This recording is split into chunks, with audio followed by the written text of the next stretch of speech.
we are in the last day of the month of June, the trading month of June, and it's shaping up to be a pretty interesting month. We have the S&P 500 sharply higher, we have bonds sharply higher, we have gold sharply higher.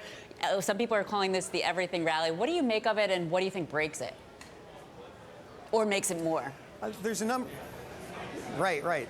There's a number of factors at play. I would put the most weight into the G20 meeting this weekend. We'll see what developments happen there. But really, the most important thing there, the bigger picture, is the trade war between the U.S. and China.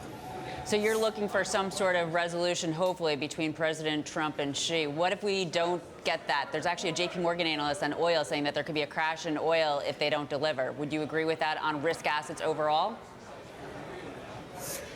I feel like that could be a little bit overstated. If there's not an agreement reached either with oil or with the trade war, two different things, I think we could still see more status quo, more trade, and just continue watching the story unfold. And what are the options markets, the VIX, or what you're seeing with calls and puts and that sort of thing, telling you about possible outcomes, likely outcomes even?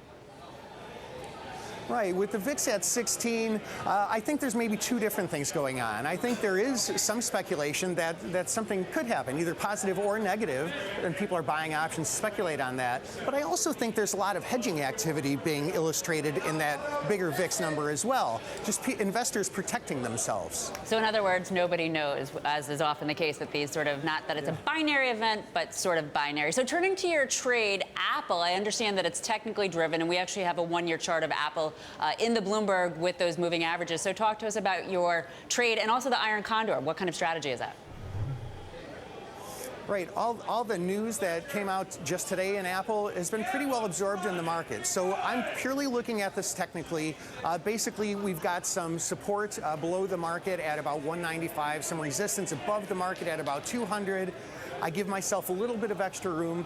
Basically, in the very short term, over the next week, as long as Apple stays between about 192.5 and 202.5, this trade's a winner. And because it absorbed a lot of this arguably bad news, I really like this trade. It's a very strong candidate, and it just has to stay in that range for a week. Well, that's pretty interesting, because actually it ties into trade in a way, because you're looking for it to stay within that range. So in a way, you're selling vol on the outside, and so trade tensions with China could be a potential catalyst, but hopefully staying right in that range for your Apple iron condor trade.